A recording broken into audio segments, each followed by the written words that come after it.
او سلام وکړه السلام علیکم الله اکبر الحمدلله دا ټوکې دا مونږ دی سمع الله لمن حمده الله اکبر الله اکبر الله اکبر الله اکبر معنا الله ډېر لوی دی سمخلي بخلي طریقه تاسو دا چې لوکو چې امام صاحب ته کوی د مولوی صاحب مشکل هم تاسو کې شاته ولا مدینه بیا اشتبه مدینه امامانو ته زما درخواست چې د خدای خاطر وکړو دویم تراویح په جمعات کې کوي او ورو کوي دا ډز ډوز نه ګوري دا قسم په خدای ګناه ده قسم مې راته په دې منبر وخوا دغه تراویح ګناه ده د هغې نه هغه نه تراویح ښه دي دا په منډه منډه کوي ډز ډوز یې جوړ کړي نه په رکوع سوکېږي نه په سجده ته خدای ته ولاړ یو جج ته چې ولاړې څومره په ادب ولاړې یو افسر ته چې ولاړې څومره په ادب ولاړ لس ځله خو ځان ته په شیشه کې ګوري چې کالر مې کوږ نه لس ځله په شیشه کې ګوري چې واسکټ مې چېرته کوږ نه لس ځله ځان ته په شیشه کې ګوري چې ټوپۍ مې برابر ده او ګیره مې څنګه ده او ګیره کې لس ځله ګومنځ وی ولې جج صاحب ته ودرېږم افسر صاحب ته ودرېږم او الله ذات ته ودرېږي د خدای بنده ښکلې جامې اچوه چې الله ته ودرېږي او په قلار قلار مونځ کوه او کم ملا چې دا زر زر تراویح کوي چې ورپسې تراویح ونه کوي د علماو ته هم زه یم چې د خدای خاطر وکړئ خپل منظم مه خرابوئ او د قوم منظم مه خرابوئ قومه خو ضروري شی دی د قلقو نه پاڅېدل دا خو واجبه ده او بعضې علما ورته فرض وایي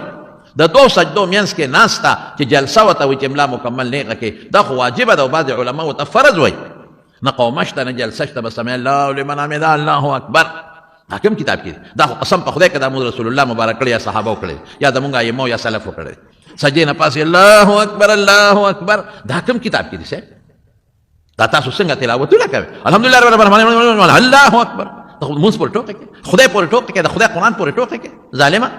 علماو ته هم زه وایم چې د خلکو دپاره چې ما پسې خلک ډېر شي تا پسې ډوډۍ رونه درېږي د رسول الله مبارک چې کوم مونځ یې هغسې وکوه د صحابو چې مونځ یې کوه او تاسو په خپله د علماو اصلاح وکړئ تاسو چې کم زر زر کوي وروره خدای ته وګوره سم کوه او که نه بل جومات ته دی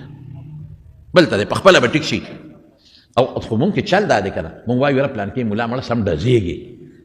لکه کلاشنکوف په شان ډزېږي هلکه دا چېته چا خادي ده چېته دا ملا ډزی سه دا پلان کې چې دی که نه مړه سم یې چرچل دی اسې ډزار ته وبس خدای ته وګوره د دې ځای نه به ځي هغه پنځم کندي جومات ته ولې زر کوي نو په لاره یې څونه ټایم ولګېد واپس دی په لاره څونه ټایم ولګېد نو دا خدای له ورکه که نه خلک مونځ پورې ټوکې کوي قسم په خدای جومات کې ناست یم چې څوک مونځ پورې ټوکې ټقالې کوي د ایمان نه خلاص دی د مونځ استهزاء مونځ پورې خندا کول قسم په خدای دا د ایمان نه خلاص دی دا خو مونځ دی الله ته ودرېږي الله راضي کې په ښکلې طریقه مونځ وکړه اوس به درته حدیث ووایم رسول الله صلی الله علیه وسلم فرمایي چې که مونځ چا ناقص وکړو بیکار او کمزور یې وکړو نو فرشتې دا مونځ الله له خېجئ الیه یسعد الکلم الطیب والعمل الصالح یرفعه الله وایي دې مونځ ته زما جت نشته په دې مخې ولا واپس ورغورځوه نو ځان داسې وکړه او الله دې خفه کړه چرچل مولا راکټ مولا هلکه دا راکټ مولا پکې کم ځای کې دی او دا چرچل مولا پکې کم ځای کې دی او سلام وکړه السلام علیکم الله اکبر الحمدلله دا ته ټوکې کوي دا مونځ دی سمع الله لمن حمده الله اکبر الله اکبر الله اکبر خو خدای ته الله اکبر معنا الله ډېر لوی دی څومره ښکلې معنا ده په ښکلې طریقه که تاسو دا چل وکړو چې امام صاحب ته هم ووایي چې مولوي صاحب خدای ته وګوره مونځ ښکلې وکړه مونږ تا پسې شاته ولاړو مزېدار بیا بیا ښکلې کوي خشته به یې کوي مزېدار به کوي او امامانو ته هم زما درخواست چې د خدای خاطر وکړئ مونځونه مه خرابوئ ختمونه پکې وکړئ شکر دی اوس خو قاریان او حافظان ډېر زیات دي نو یو به په تراو کې ختم کوئ که خیر انشاءالله رسول الله صلی الله علیه وسلم فرمایي وایي چې د رمضان میاشت